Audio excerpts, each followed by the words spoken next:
বলক আজি যাওঁ এটা ধুনীয়া পিকনিক প্লেচলৈ। Hello' everyone, welcome to my another mini blog. আজি গৈ আছোঁ আমাৰ চেণ্টাৰৰ পৰা পিকনিক। আমাৰ পিকনিকৰ জাৰ্ণিটো ষ্টাৰ্ট হৈ গ'ল আৰু ষ্টাৰ্ট হোৱাৰ পৰা ল'ৰা ছোৱালীবোৰে নাচিবলৈ আৰম্ভ কৰি দিলে। ক'লৈ গৈ আছোঁ আপুনি ইয়াতে ভাবকচোন, আমি তেজপুৰৰ ফালেদি গৈ আছোঁ। এয়া আমাৰ দুগৰাকীৰ মেম ৰখিবই পৰা নাই গান শুনি পেলাই। আৰু জাৰ্ণিটো অলপমান দীঘলীয়া কাৰণে আমি বাছৰ মাজতে কিবা অকণমান খাবলৈ দিলোঁ। তাৰপিছত আকৌ ডান্স ষ্টাৰ্ট হৈ গ'ল। এয়া পালোঁ, এতিয়া গম পালেনে আমি ক'লৈ আহিলোঁ, চিজুচা পিকনিক স্পটলৈ। আৰু ফাৰ্ষ্ট টাইম আহিছোঁ আজি, কিন্তু ধুনীয়া লাগিলে প্লেচটো। বিশেষকৈ এই পাৰতে বেঞ্চবোৰ পাৰি দিছে যাতে বহিবলৈও সুবিধা হওক।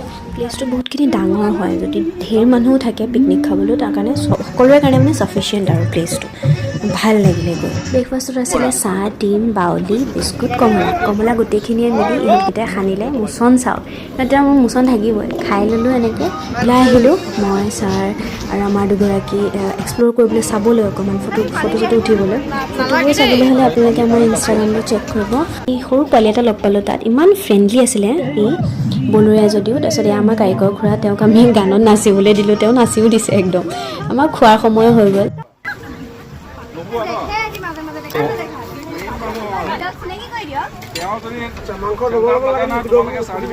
ইয়াত ছাৰে কৈ থকা সি মেইন মানুহজনৰ আপোনালোকক কেতিয়াবা চিনাকি কৰাই দিম দিয়ক। কেইটামান পাপৰ এই পাপৰ ইগাল আছে হা ভাল হৈছে নে?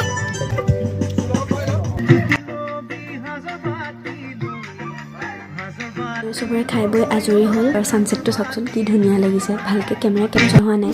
এতিয়া চবকে আমি একগোট কৰাইছোঁ গ্ৰুপ ফটোৰ কাৰণে। ভাই ভাল হৈ আছে দেই, এতিয়া চবকে এটা থাকে ভালকে বেছি জুম কৰিলে বেয়া। আৰু আমিও আহিলোঁ পিকনিক প্লেচৰ পৰা।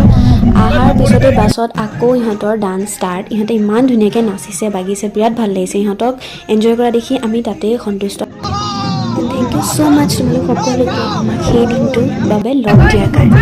আমিও আহি পালোঁ আৰু আজিৰ ব্লগটো ইয়াতেই শেষ কৰিছোঁ। বাই।